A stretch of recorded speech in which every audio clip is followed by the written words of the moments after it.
Hello students, welcome my YouTube channel শিক্ষা সঙ্গম। আজকে তোমাদেরকে পিতা পুত্রের এই অঙ্কটা খুব খুব সহজ কনসেপ্টের সাহায্যে সমাধান করা শেখাবো। মাত্র 5 সেকেন্ডে কিন্তু তোমরা পরীক্ষায় অ্যান্সার করে দিয়ে আসতে পারবে।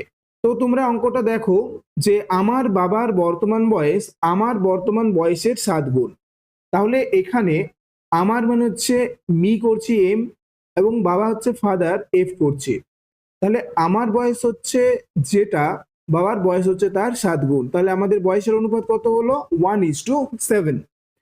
এবং 10 বছর পরে বাবার বয়স আমার বয়সের 3 গুণ হবে।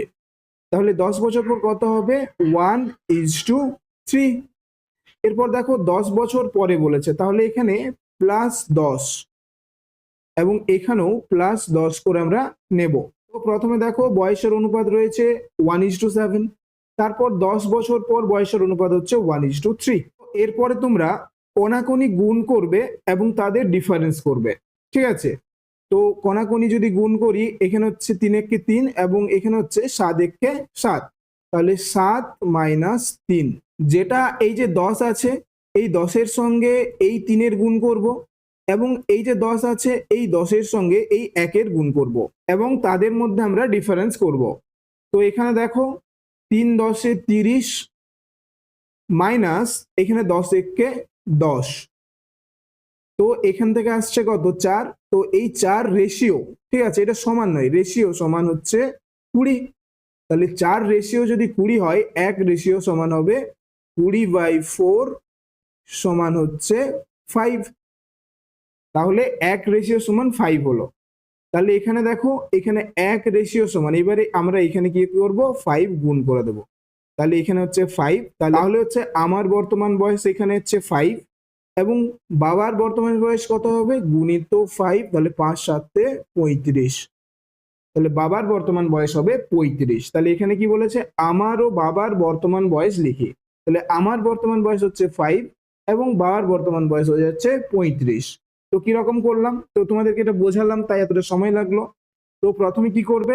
প্রথমে তোমাদের যে অনুপাতটা দেবে, অর্থাৎ এখানে বলেছে বাবার বর্তমান বয়স আমার বয়সের 7 গুণ, তাহলে আমার নিশ্চয়ই 1 অনুপাত এবং বাবার হচ্ছে 7 অনুপাত, তাহলে 1:7।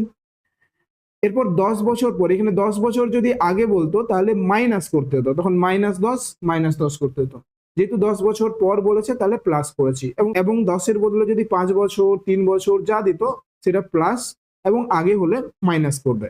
এরপর কোনাকুনি গুণ করে ডিফারেন্স করব, সেই ডিফারেন্সের পর যে সংখ্যাটা বেরাবে সেই রেশিও সমান, ঠিক আছে, এটা মানে হচ্ছে সেই রেশিও, অর্থাৎ 4 রেশিও সমান এই 10-এর সঙ্গে এই পরের যে 3 রয়েছে 3 গুণ, সেই 3-এর গুণ হবে, মানে এখানে কোনাকুনি গুণ হবে নিচের সংখ্যাগুলো, এবং এই 10-এর সঙ্গে এই 1-এর গুণ হবে। গুণ হওয়ার পর তাদের মধ্যে যে ডিফারেন্স সেটা আমরা এদিকে বসাবো, যেমন 20। তাহলে 4 রেশিও সমান 20 হচ্ছে, তাহলে 1 রেশিও সমান 5 হচ্ছে। এবারে সেটা আমরা এই প্রথম অনুপাতে কিন্তু মানটা বসিয়ে দেবো। তাহলে 1 রেশিও সমান 5 হচ্ছে, তাহলে পুত্রের বয়স 5 বছর, এবং এখানে 1 রেশিও সমান যেহেতু 5 হচ্ছে, তাহলে 7 রেশিও সমান কত হচ্ছে? 35। তাহলে বাবার বয়স হয়ে যাচ্ছে 35। তো এই কনসেপ্টটাকে বলা হয় লড়াই কনসেপ্ট। তো তোমাদেরকে এই কনসেপ্টটা শিখে দিলাম। এই কনসেপ্টের সাহায্যে তোমরা এই টাইপের ম্যাথগুলো, পিতা পুত্রের এই টাইপের ম্যাথগুলো কিন্তু সমাধান করতে পারবে। কম সময়ের মধ্যেই কিন্তু তোমরা সমাধান করতে পারবে। তো তোমরা এরকম ট্রিক্সের মাধ্যমে অঙ্কগুলো শেখার জন্য অবশ্যই চ্যানেলটিকে সাবস্ক্রাইব করে রাখো, এবং ভিডিওটা যদি ভালো লেগে থাকে একটা লাইক করে দিও। তো দেখা হচ্ছে পরের ভিডিওতে।